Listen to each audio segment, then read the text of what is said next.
പ്രിയമുള്ള KSRTCയിലെ ജീവനക്കാരുള്ള എൻ്റെ സുഹൃത്തുക്കളെ, ഞാൻ പലപ്പോഴും നിങ്ങൾക്കായി സന്ദേശങ്ങൾ അയച്ചിട്ടുണ്ട്. ഞാനൊരു ദീർഘമായ ഒരു ലെറ്റർ നിങ്ങൾക്ക് അയച്ചിരുന്നു. അതിലെത്ര പേരത് വായിച്ചു എന്നെനിക്കറിയില്ല. എങ്കിൽ പോലും ചില സന്ദേശങ്ങൾ വളരെ വേഗത്തിൽ നിങ്ങളിലേക്ക് എത്തിക്കണം എന്നെനിക്ക് തോന്നിയതാണ്. KSRTCയുടെ വരുമാന വർധനവിനും KSRTCയുടെ ഒരു മുന്നേറ്റത്തിനും സഹായകമായ ചില നിർദ്ദേശങ്ങളാണ് ഞാൻ നിങ്ങളുടെ മുമ്പിൽ വയ്ക്കുന്നത്.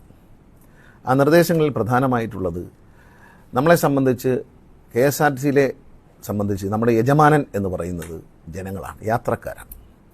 ഒരു സ്കൂളിൻ്റെ യജമാനൻ ആരാണെന്ന് ചോദിച്ചാൽ അവിടെ പഠിക്കുന്ന കുഞ്ഞുങ്ങളാണ്. ഒരു സിനിമാ തിയേറ്ററിലെ യജമാനൻ ആരെന്ന് ചോദിച്ചാൽ അവിടെ സിനിമ കാണാൻ വരുന്ന പ്രേക്ഷകനാണ്. എന്ന് പറഞ്ഞതുപോലെ നമ്മുടെ യജമാനൻ എന്ന് പറയുന്നത് ബസ്സിൽ കയറുന്ന യാത്രക്കാരാണ്. അവരോട് സ്നേഹത്തോടെ പെരുമാറണം എന്നുള്ളതാണ്. എൻ്റെ ഈ സന്ദേശം KSRTCയിലെയും സ്വിഫ്റ്റിലെയും കണ്ടക്ടർമാരോടാണ്.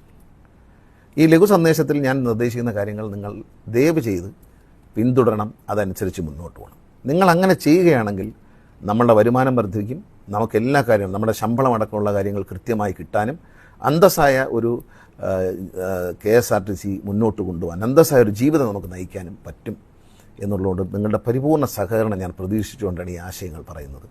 നമ്മുടെ ബസ്സിൽ കയറുന്ന സഹോദരി സഹോദരന്മാരോട് വളരെ സ്നേഹത്തോടെ പെരുമാറണം. നമുക്ക് സ്നേഹം എന്ന് പറഞ്ഞാൽ വളരെ മര്യാദയായ ഭാഷ ഉപയോഗിച്ചാൽ മതി. അവരെ ഹൃദയം കൊണ്ട് സ്നേഹിക്കണം എന്ന് ഞാൻ പറയുന്നില്ല. പക്ഷേ അവരും നമ്മുടെ ബന്ധുക്കളാണ്, നമ്മുടെ സുഹൃത്തുക്കളാണ്, നമ്മുടെ മക്കളാണ് എന്ന നിലയിൽ, അല്ലെങ്കിൽ നമ്മുടെ സഹോദരിയാണ് എന്ന നിലയിൽ നമ്മൾ പെരുമാറണം. നമ്മുടെ അമ്മയാണെന്ന് കരുതണം.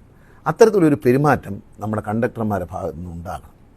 നിർബന്ധമായും അവരോട്, പ്രത്യേകിച്ച് അമ്മമാർ, വൃദ്ധജനങ്ങൾ, കുഞ്ഞുങ്ങൾ, അതുപോലെ ഫിസിക്കലി ചലഞ്ചഡായിട്ടുള്ള അത്തരത്തിലുള്ള വിവിധ ശേഷിയുള്ളവർ, അവരെ വളരെ സ്നേഹത്തോടെ കൈകാര്യം, വൃദ്ധരായ അമ്മമാരെയും വണ്ടിയിൽ കയറ്റുകയും, പ്രത്യേകിച്ച് കുഞ്ഞുങ്ങളും സ്ത്രീകളുമെല്ലാം വണ്ടിയിൽ കയറാതെ വണ്ടി ബെല്ലടിക്കരുത്. കൃത്യത, ആ ഒരു സ്നേഹത്തോടെ അവരോട് ബിഹേവ് ചെയ്യണം.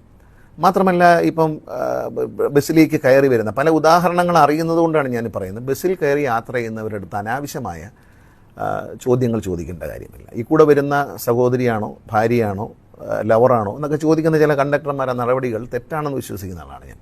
ഒരു സ്ത്രീക്കും പുരുഷനും ഒരുമിച്ച് യാത്ര ചെയ്യാം. അത് ഇന്ത്യയിലെ നിയമം അനുസരിക്കുന്ന ഒരു വികസിത രാജ്യവും പുരോഗമന സംസ്കാരത്തിൻ്റെ ആൾക്കാരാണ് മലയാളികൾ. ഈ അടുത്ത കാലത്ത് ഒരു കണ്ടക്ടർ ഒരു സഹോദരനും സഹോദരി യാത്ര ചെയ്യുമ്പോൾ നിങ്ങളുടെ തമ്മിലുള്ള റിലേഷൻ എന്താണ്? റിലേഷൻ അറിയേണ്ട കാര്യം നമുക്കില്ല.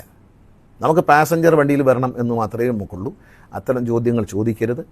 അതുകൊണ്ട് മാത്രമല്ല, മദ്യപിച്ചുകൊണ്ട് ദയവ് ചെയ്ത് ഡ്യൂട്ടിക്ക് വരാൻ പാടില്ല. കാരണം അത് KSRTCയിലെ ഒരു ജീവനക്കാരും മദ്യപിച്ചുകൊണ്ട് മേലിൽ ഡ്യൂട്ടിക്ക് വരരുത്. നമ്മൾ മദ്യപിക്കുന്ന ഒരു കുറ്റമാണെന്ന് ഞാൻ പറയുന്നില്ല. പക്ഷേ മദ്യപിച്ച് കഴിഞ്ഞാൽ അതിൻ്റെ ഒരു ഗന്ധം ഒരു പക്ഷേ ബസ്സിൽ യാത്ര ചെയ്യുന്ന മറ്റുള്ളവർക്ക് ഇഷ്ടപ്പെടില്ല. മദ്യപിക്കുന്നവരുണ്ട്, മദ്യപിക്കാത്തവരും ധാരാളമുണ്ട്. അപ്പോൾ ഈ മദ്യപിക്കാത്തവരെ സംബന്ധിച്ച്, പ്രത്യേകിച്ച് സ്ത്രീകളെ സംബന്ധിച്ച്, കുഞ്ഞുങ്ങളെ സംബന്ധിച്ച്, ഈ മദ്യത്തിൻ്റെ തലേ ദിവസം കഴിച്ച മദ്യത്തിൻ്റെ ദുർഗന്ധം, അല്ലെങ്കിൽ അന്ന് കഴിച്ച മദ്യത്തിൻ്റെ ദുർഗന്ധം അവർക്ക് സഹിക്കാൻ പറ്റുന്നതല്ല. അപ്പോൾ അതുകൊണ്ട് നിങ്ങൾ വളരെ അധ്വാനിച്ച്, വളരെ കഷ്ടപ്പാടുകൾ സഹിച്ച്, തിക്കിലും തിരക്കിലും നിന്ന് ടിക്കറ്റ് കൊടുത്താണ് KSRTC വളർത്തുന്നത്. അവിടെ നമ്മൾ ഇത്തരത്തിലുള്ള കാര്യങ്ങൾ ചെയ്ത് നമ്മുടെ വില കളയരുത്. നിങ്ങൾക്കുള്ളൊരു വിലയുണ്ട്. ഞാൻ എൻ്റെ കുട്ടിക്കാലത്ത് കണ്ടൊരു കാഴ്ചയാണ്. തിരുവനന്തപുരത്ത് ഒരു മജിസ്ട്രേറ്റ്, അദ്ദേഹത്തിന് വലിയ പദവിയുള്ളതാണ്. അദ്ദേഹം ബസ് കയറാൻ വന്നു. ഞാനന്ന് സ്കൂളിൽ പഠിക്കുകയാണ്. ഞാൻ ബസ്സിൽ ഇരിപ്പുണ്ട്. അപ്പോൾ അദ്ദേഹം കൂപ്പൺ എടുത്തില്ല എന്നുള്ളതിൽ അദ്ദേഹത്തെ കയറ്റാതെ കണ്ടക്ടർ വഴിയിൽ നിൽക്കുകയാണ്. അദ്ദേഹം പറയുന്നു, സാറേ എന്നെ ഒന്ന് കൊണ്ടുപോയി, എൻ്റെ അമ്മയ്ക്ക് തീരെ സുഖമില്ല, സീരിയസ് ആയിട്ട് കിടക്കുകയാണ്, എനിക്ക് കോട്ടയത്ത് എത്തണമെന്ന് അദ്ദേഹം വളരെ എളിമയോടെ ഈ മജിസ്ട്രേറ്റ് ചോദിക്കുകയാണ്. അപ്പോൾ അദ്ദേഹത്തിനെ ഒരു വിധത്തിൽ കയറ്റില്ല, നിങ്ങൾക്ക് കൂപ്പണില്ല, നിങ്ങളെ കയറ്റില്ല എന്നാണ് പറഞ്ഞത്. ഇത്തരം രംഗങ്ങൾ ഉണ്ടാകരുത്. എൻ്റെ കുട്ടിക്കാലത്ത് ഞാൻ കണ്ടൊരു കാര്യമാണ്. ഇത്തരം രംഗങ്ങൾ നമുക്ക് വേണ്ട. എല്ലാവരെയും കയറ്റൂ, എല്ലാവരും കയറട്ടെ, മാക്സിമം ആളുകൾ വണ്ടിയിൽ കയറട്ടെ. രാത്രി കാലങ്ങളിൽ ഒരു 8 മണി കഴിഞ്ഞാൽ നിങ്ങൾ ബസ് ഓടിച്ചു പോകുമ്പോൾ, ഞാൻ മന്ത്രി എന്നുള്ള നിലയിൽ നിങ്ങൾക്ക് തരുന്ന നിർദ്ദേശത്തിന് നിങ്ങളെ ആരും ഒന്നും പറയില്ല. നിങ്ങൾ സ്ത്രീകൾക്ക് വേണ്ടി, അമ്മമാർക്ക് വേണ്ടി 8 മണിക്ക് ശേഷം സൂപ്പർ ഫാസ്റ്റും അതിന് താഴോട്ടുള്ള വണ്ടികൾ, എക്സ്പ്രസ് എന്ന് ഞാൻ പറയുന്നില്ല, നിർത്തി കൊടുക്കണം. അവർ ഇറങ്ങാനുള്ള സൗകര്യം ചെയ്തു കൊടുക്കണം. എൻ്റെ വീട് ഇവിടെയാണ്, അവർ ദൂരെ ഒരു സ്ഥലത്ത് കൊണ്ടിറക്കി രാത്രിയിൽ അവർ ഓട്ടോറിക്ഷ പിടിച്ചൊക്കെ വരിക എന്ന് പറയുന്നത്, നിങ്ങളുടെ സഹോദരിയാണെങ്കിലോ, നിങ്ങളുടെ അമ്മയാണെങ്കിലോ, നിങ്ങളുടെ ഭാര്യയാണെങ്കിലോ നിങ്ങളങ്ങനെ ഇറക്കി വിടുമോ? നിങ്ങളുടെ മക്കളാണെങ്കിൽ നിങ്ങൾ ഇറക്കി വിടില്ലേ? അങ്ങനെ ചെയ്യരുത്. നിർബന്ധ ബുദ്ധി ഉപേക്ഷിക്കണം. ഈ നിമിഷം മുതൽ, ഇത് കേൾക്കുന്ന നിമിഷം മുതൽ നിങ്ങൾ അത്തരം നിർബന്ധ ബുദ്ധികൾ പാടില്ല. സ്റ്റോപ്പിൽ നിർത്തിയില്ല, നേരത്തെ നിർത്തി കൊടുത്തതിന് മേലുദ്യോഗസ്ഥൻ നിങ്ങളെ ശകാരിക്കും. അങ്ങനെ ഒരു മേലുദ്യോഗസ്ഥൻ ഒരു വനിതയ്ക്ക് ഇറങ്ങുവാൻ നിങ്ങൾ 8 മണിക്ക് ശേഷം വണ്ടി ഒരു സ്റ്റോപ്പല്ലാത്തൊരു സ്ഥലത്ത് നിർത്തി കൊടുത്തതിൻ്റെ പേരിൽ ഏതെങ്കിലും സ്റ്റോപ്പിൽ തന്നെ നിർത്തി കൊടുക്കണം, അവർ പറയുന്നിടത്ത് നിർത്തി കൊടുക്കണം. അങ്ങനെ ചെയ്തതിൻ്റെ പേരിൽ നിങ്ങളുടെ പേരിൽ ഏതെങ്കിലും ഒരു ഉദ്യോഗസ്ഥൻ നടപടിയെടുത്താൽ ആ ഉദ്യോഗസ്ഥൻ്റെ പേരിൽ ഞാൻ നടപടിയെടുക്കാം. നിങ്ങൾക്ക് അത്രയും അതിൽ കൂടെ ഉറപ്പെന്താണ് വേണ്ടത്? നിങ്ങൾ സത്യസന്ധമായി 10 മണി കഴിഞ്ഞാൽ ദീർഘദൂര സർവീസുകളിൽ പോകുമ്പോൾ സൂപ്പർ ഫാസ്റ്റിന് താഴെയുള്ള ക്ലാസ്സുകളിൽ ആവശ്യപ്പെടുന്നവരെ അവർ പറയുന്നിടത്ത് ഇറക്കി കൊടുക്കണം. ദൂരെ കൊണ്ടിറക്കിയാൽ അവർ പിന്നീട് ഒരു ഓട്ടോറിക്ഷ വിട്ട് രാത്രി കിട്ടുക, ഇതൊക്കെ വലിയ പ്രയാസമാണ്. പിന്നെ സാമ്പത്തികമായിട്ട് നമ്മളൊരു പക്ഷേ തിരുവനന്തപുരത്ത് നിന്ന് അവിടം വരെ യാത്ര ചെയ്ത് പോയ പൈസ ഒരു ഓട്ടോറിക്ഷയ്ക്കോ ടാക്സിക്കോ കൊടുത്താൽ പോലും വീട്ടിലെത്താൻ പറ്റില്ല. ചിലവ് കുറഞ്ഞൊരു പൊതുഗതാഗതത്തിന് വേണ്ടിയല്ലേ നമ്മളെ എല്ലാവരും സമീപിക്കുന്നത്? ഇത് നമ്മുടെ പെരുമാറ്റത്തിൻ്റെ ഭാഗമാണ്. അതുപോലെ അടുത്തൊരു കാര്യം, പ്രത്യേകിച്ച് കണ്ടക്ടേഴ്സ് ശ്രദ്ധിക്കേണ്ടത്, വണ്ടി ടൈമിന് പുറപ്പെടണം, ടൈമിന് റീച്ച് ചെയ്യണം. ഓരോ സ്റ്റേഷനിലും എത്തുമെന്ന് പറയുന്ന സമയത്തിനടുത്ത് തന്നെ ഒരു 5-10 മിനിറ്റോ മാറാമെന്നുള്ളതല്ലാതെ അതിൽ വ്യത്യാസം വരാതെ ഓടിയെത്തണം. പിന്നെ നിങ്ങളുടെ മുന്നിൽ പോകുന്ന വണ്ടിയുടെ വരിയായി വണ്ടികൾ പോകുന്നുണ്ടെങ്കിൽ ഉടൻ തന്നെ നിങ്ങൾ മേലുദ്യോഗസ്ഥന്മാരോട് റിപ്പോർട്ട് ചെയ്യണം. ഇന്ന വണ്ടി, ഇന്ന നമ്പറിലുള്ള ഇന്നടത്ത് പോകുന്ന വണ്ടി ഞങ്ങളുടെ വണ്ടിയുടെ കളക്ഷന് മുമ്പിൽ വരികയാണ്, അത് മാറ്റി കിട്ടണം. നമ്മൾ പലപ്പോഴും പ്രൈവറ്റ് ബസ്സുകാരുടെ കാര്യത്തിൽ നോക്കാറുണ്ട്. പക്ഷേ KSRTCയുടെ ബസ് തന്നെ നിങ്ങളുടെ വണ്ടിയുടെ മുന്നിൽ ഓടുകയും നിങ്ങൾക്ക് കിട്ടേണ്ട കളക്ഷൻ എടുക്കുകയും ചെയ്യുന്നുണ്ടെങ്കിൽ ആ വിവരങ്ങൾ മേലുദ്യോഗസ്ഥനെ അറിയിച്ച് ആ 2 വണ്ടിയിൽ ഏതെങ്കിലും ഒരു വണ്ടിയുടെ ടൈമിൽ നമ്മൾ മാറ്റം വരുത്തി തരും. ഇത് സൂക്ഷ്മമായി പരിശോധിക്കാൻ ഹൈടെക് ടെക്നോളജി സംവിധാനങ്ങൾ 6 മാസത്തിന് നിലവിൽ വരും. പക്ഷേ 6 മാസത്തേക്ക് നിങ്ങൾ അത് വന്നു കഴിഞ്ഞാൽ നമുക്കറിയാം ഏത് വണ്ടി എവിടെ പോകുന്നു എന്ന് GPS വഴി കാണാൻ പറ്റും. അതുവരെ നിങ്ങൾ ഈ ഒരു സഹായം ചെയ്യണം. നിങ്ങളുടെ മുമ്പിൽ ഓടുന്ന വണ്ടി, പല ഡ്രൈവേഴ്സും റിപ്പോർട്ട് ചെയ്യാറുണ്ട്, കണ്ടക്ടേഴ്സും പറയാറുണ്ട്, സാർ ഞാൻ വണ്ടി കളക്ഷൻ ഉണ്ടായിരുന്ന വണ്ടിയാണ്, അതിൻ്റെ മുമ്പിൽ ഇന്നലെ മുതൽ ഒരു വണ്ടി വന്നു തുടങ്ങി, ആ വണ്ടി വരുമ്പോൾ എനിക്ക് കളക്ഷൻ കുറയുന്നു. അങ്ങനെ കുറയാൻ പാടില്ല. അങ്ങനെ ഉണ്ടെങ്കിൽ നിങ്ങൾ അറിയിക്കൂ, കളക്ഷൻ കുറയാൻ പാടില്ല. ഓരോരുത്തരെയും റോഡിൽ നിന്ന് കൈ കാണിക്കുന്ന എല്ലാവരെയും വണ്ടി കയറണം. പ്രത്യേകിച്ച് എടുത്തു പറയുകയാണ് സ്വിഫ്റ്റിലെ ജീവനക്കാരോടാണ്. സ്വിഫ്റ്റിലെ ജീവനക്കാർ സ്ഥിരം ജീവനക്കാരല്ല. സ്വിഫ്റ്റ് എന്ന് പറയുന്ന KSRTCയുടെ ഒരു നന്മയ്ക്ക് വേണ്ടി ഉണ്ടാക്കിയൊരു സ്ഥാപനമാണ്. ഇടതുപക്ഷ ജനാധിപത്യ മുന്നണി സർക്കാരിൻ്റെ ഒരു KSRTCയുടെ നിലനിൽപ്പിന് വേണ്ടി ഉണ്ടാക്കിയൊരു സ്ഥാപനമാണ്. അപ്പോൾ സ്വിഫ്റ്റിലെ ജീവനക്കാരനെ എടുത്തു പറയുകയാണ്, നിങ്ങളുടെ പെരുമാറ്റത്തെക്കുറിച്ച് വളരെ മോശമായ അഭിപ്രായം വന്നിരിക്കുകയാണ്, വളരെ മോശം. അദ്ദേഹം നല്ല അഭിപ്രായമുണ്ട്. കഴിഞ്ഞ ദിവസം ഒരു ഫേസ്ബുക്ക് പോസ്റ്റിൽ ഒരു വ്യക്തി അദ്ദേഹം എഴുതിയിരിക്കുന്നത് അദ്ദേഹത്തിന് കണ്ടക്ടർ സീറ്റിലിരുന്നു. കണ്ടക്ടർ സീറ്റിൽ നിന്ന് യാത്ര ചെയ്യുമ്പോൾ എഴുന്നേറ്റ് മാറി തരണമോ എന്ന് കണ്ടക്ടർ ചോദിച്ചു. വേണ്ട, അവിടെ ഇരുന്നോളൂ എന്ന് പറഞ്ഞിട്ട് അദ്ദേഹം മാറി നിന്ന് ഡ്രൈവറോട് സംസാരിച്ചുകൊണ്ടിരുന്നു. വണ്ടി ഓടിക്കൊണ്ടിരുന്നു. ആയൂരെത്തിയപ്പോൾ ഒരാളെ വെയിറ്റ് ചെയ്ത് ഫോൺ വിളിച്ച ഒരാൾക്ക് വണ്ടിയിൽ കയറാൻ വേണ്ടി 2 മിനിറ്റ് വണ്ടി അവിടെ പിടിച്ചിട്ട് കൊടുത്തു. എല്ലാവരോടും പറഞ്ഞു ഒരാൾ വരാനുണ്ട്, പരിചയക്കാരനല്ല, സുഹൃത്തല്ല, ബസ്സിൽ കയറാൻ ആഗ്രഹിച്ച ഒരു യാത്രക്കാരനാണ്. ആ വ്യക്തിക്ക് വേണ്ടി 2 മിനിറ്റ് വെയിറ്റ് ചെയ്ത ഡ്രൈവറെ ഞാൻ അഭിനന്ദിക്കുകയാണ്. മറിച്ച് അതേ ദിവസം പാലക്കാട് നിന്ന് തൃശ്ശൂരേക്ക് വന്ന ഒരു സൂപ്പർ ഫാസ്റ്റ് സ്വിഫ്റ്റ് ബസ്സിൽ വാർദ്ധക്യത്തിലെത്തിയ ഒരു മനുഷ്യൻ കണ്ടക്ടർ സീറ്റിൽ അറിയാതെ കയറിയിരുന്നു. ഈ കണ്ടക്ടർ ചെറുപ്പക്കാരനായ കണ്ടക്ടർ ഇയാളെ ആ കസേരയിൽ മനുഷ്യനെ എണീപ്പിച്ച് മാറ്റി നിർത്തിയിട്ട് അദ്ദേഹം കസേരയിരുന്ന് യാത്ര ചെയ്തു. നിങ്ങളുടെ സ്വന്തം അച്ഛനാണെങ്കിൽ ഇത് ചെയ്യൂ, അപ്പൂപ്പനാണെങ്കിൽ ചെയ്യൂ. അപ്പം അങ്ങനെ ചെയ്യരുത്. കാരണം വൃദ്ധജനങ്ങളാണ്, അവരോട് മാന്യമായി പെരുമാറണമെന്ന് പറയുമ്പോൾ അത് നമ്മുടെ സംസ്കാരത്തിൻ്റെ ഭാഗമാണ്. അല്ലാതെ ഗണേഷ് കുമാറിൻ്റെ നിർബന്ധമല്ല, KSRTC CMDയുടെ നിർബന്ധമല്ല. നമ്മൾ മലയാളികളുടെ സംസ്കാരത്തിൻ്റെ ഭാഗമാണ് പ്രായമുള്ളവരെ ബഹുമാനിക്കുക, സ്നേഹിക്കുക എന്നുള്ളത്.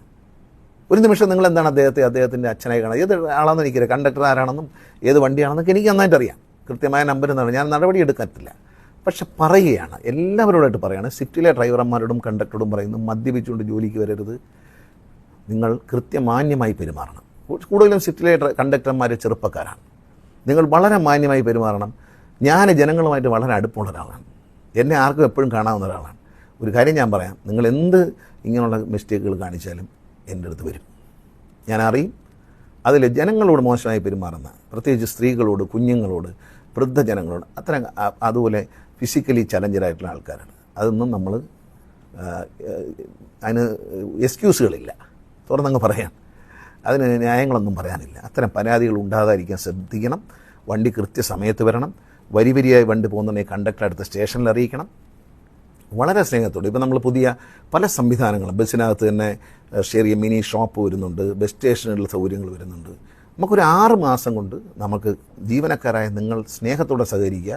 6 മാസങ്ങളിൽ നമുക്കിതിനെ ഒരു സ്റ്റഡിയായിട്ട് നിർത്താൻ പറ്റും. പിന്നെ നിങ്ങൾ ശമ്പളത്തെക്കുറിച്ച്, ഇപ്പോൾ ഞാനിത് പറയുമ്പോൾ ഇതിൻ്റെ താഴെ എഴുതുന്നവരെല്ലാം ശമ്പളം കൊടുക്കുമോ, ശമ്പളം ഒരാശങ്കയും വേണ്ട. കഴിഞ്ഞ 1.5 വർഷമായി ഇടതുപക്ഷ ജനാധിപത്യ മുന്നണി സർക്കാരാണ് ശമ്പളം കൊടുക്കുന്നത്. KSRTCയുടെ ഒരു സാമ്പത്തിക സ്ഥിതി ജീവനക്കാർക്കും അറിയാം. പക്ഷേ ബഹുമാനപ്പെട്ട മുഖ്യമന്ത്രി തുടക്കത്തിൽ തന്നെ പറയാം, എനിക്കൊരു നിർദ്ദേശം തന്നിട്ടുണ്ട്, എത്രയും പെട്ടെന്ന് 1-ാം തീയതി തന്നെ ജീവനക്കാരുടെ ശമ്പളം റിലീസ് ചെയ്യാനുള്ളൊരു സംവിധാനം ഉണ്ടാക്കണമെന്ന് ബഹുമാനപ്പെട്ട മുഖ്യമന്ത്രി ശ്രീ പിണറായി വിജയൻ അവർ എന്നോട് നിർദ്ദേശിച്ചിട്ടുണ്ട്. അദ്ദേഹവുമായി കൂടിയാലോചന നടക്കുകയാണ്. അദ്ദേഹത്തിൻ്റെ നേതൃത്വത്തിൽ തന്നെയാണ് അതിന് നടപടിയെടുക്കുന്നത്. എത്രയും പെട്ടെന്ന് നിങ്ങൾക്കത് ചെയ്തു തരാൻ കഴിയും എന്ന് എനിക്ക് ഉറപ്പുണ്ട്. KSRTCക്ക് ലോൺ എടുക്കാനും മറ്റു കാര്യങ്ങൾക്കുണ്ടായിരുന്ന എല്ലാ തടസ്സങ്ങളും ഞങ്ങളത് മാറ്റി. അതിൽ മുഖ്യമന്ത്രി തന്നെയാണ് മുൻകൈയെടുത്തത്.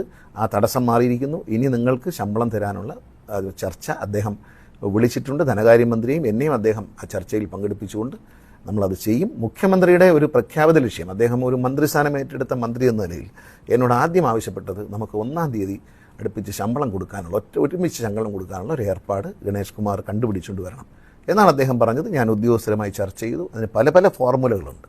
ആ ഫോർമുല അനുസരിച്ച് അത് വരും. ഇതിൻ്റെ താഴെ വന്നിട്ട് കമൻ്റ് എഴുതുമ്പോൾ ശമ്പളം കൊടുക്കുമെന്നൊന്നും പറയണ്ട. ശമ്പളം തരും.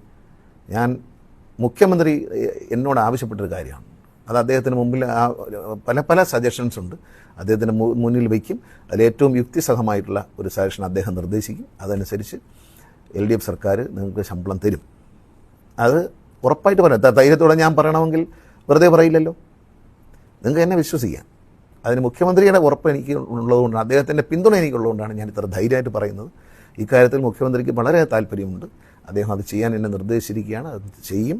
നിങ്ങൾക്ക് ആശങ്ക വേണ്ട. ഇതിനടിയിൽ കമൻ്റൊന്നും ഇടണ്ട. ദയവ് ചെയ്ത് ഈ പറഞ്ഞ കാര്യങ്ങളിൽ കണ്ടക്ടേഴ്സ് സഹകരിക്കുക. ഇനി ഡ്രൈവർമാർക്കും മറ്റുള്ളവർക്കുമുള്ള സന്ദേശം പുറകെയുണ്ട്. എല്ലാവർക്കും നന്ദി. സ്നേഹത്തോടെ നമുക്ക് സഹകരിക്കാം. അല്ലാതെ ഞാൻ നിങ്ങളുടെ മന്ത്രി എന്ന നിലയിൽ നിങ്ങളോട് ഓർഡർ ഇടുകയല്ല. നിങ്ങളുടെ MD നിങ്ങൾക്ക് ചില ഉത്തരവുകൾ തരുന്നുണ്ട്. CMDയുടെ ഉത്തരവുകളുണ്ട്. അത് പാലിക്കൂ. നന്നായി നമുക്ക് നല്ലൊരു സർവീസായി കൊണ്ടുപോകാം. മലയാളി KSRTCയെ സ്നേഹത്തോടെയാണ് മനസ്സിലേറ്റിയിരിക്കുന്നത്. സ്നേഹത്തോടെ എൻ്റെ ഈ വാക്കുകൾ കേൾക്കുകയും അത് നമ്മുടെ പ്രവൃത്തിയിൽ പകർത്താൻ ശ്രമിക്കാൻ എല്ലാവരോടും ഞാൻ ഹൃദയം നിറഞ്ഞ എൻ്റെ നന്ദി അറിയിക്കുകയാണ്.